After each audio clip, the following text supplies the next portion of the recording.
Today, I want to talk about one of the most important local housing stories in the country right now. And that's what's happening with the inventory in Chicago. Because if you only follow national headlines, you might think the housing market is moving toward balance everywhere. You hear stories about more listings, more price cuts, and buyers having more leverage in many parts of the country. And in some markets, that's absolutely true. But Chicago is telling a different story. In March of 26, active listings in Chicago were down 16.9% from a year earlier.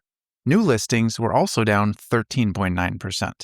That means buyers are still dealing with a market where supply is not opening up in a way that it has in other places. And that matters because real estate is local. It always has been. National headlines can shape sentiment, but local inventory shapes actual behavior. So let's break down what this means. First, for buyers, a tighter inventory market means fewer options and less time to think. When there are not many well-priced homes available, the good properties tend to attract attention fast. Buyers cannot approach this market casually. They need financing lined up. They need to know their numbers, and they need to understand what trade-offs they're willing to make before they start writing offers. This also means buyers need to get very honest about priorities. In low inventory markets, you may not get the perfect combination of location, size, condition, and price. Something usually has to give. That's where guidance matters.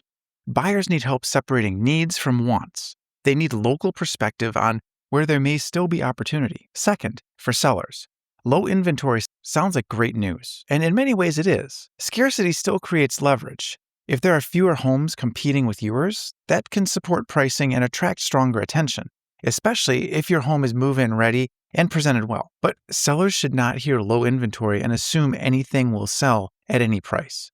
That is not how this works. Buyers are still payment sensitive. Mortgage rates are still a major factor, and the homes that create urgency are usually the ones that are priced well, marketed well, and positioned clearly from the start. So if you're a seller, low inventory helps you, but it doesn't replace strategy. A home that shows well, has strong photography, a smart list price, and a clear value story will still outperform a home that feels overpriced or neglected. Third, for agents, this is where the opportunity is huge. A story like this is more than a market update. It's content. It's context. It's a conversation starter. Agents in Chicago should start talking about this because consumers are flooded with national real estate noise. Most people don't know how to translate broad headlines into local action. This is where you come in. When you explain that Chicago inventory is moving differently than the national market, you immediately sound more relevant, more local, and more informed. You're no longer just repeating generic housing news. You're helping clients understand the market they actually live in. And this matters for both client service and content strategy. From a content standpoint, this is the kind of topic that outperforms well because it answers the real question people already are asking. Why does it still feel competitive here? Why am I not seeing more homes? Why did that listing move so fast? Why is this market in Chicago not behaving like the stories I keep hearing on the news? Those are great real estate content questions because they are timely, local, and practical. This is also a reminder that local expertise is still the real differentiator in this business. In an era where consumers can search homes on their own and get endless generic advice online, the agent who wins is the one who adds interpretation, not just information. Anyone can share a headline.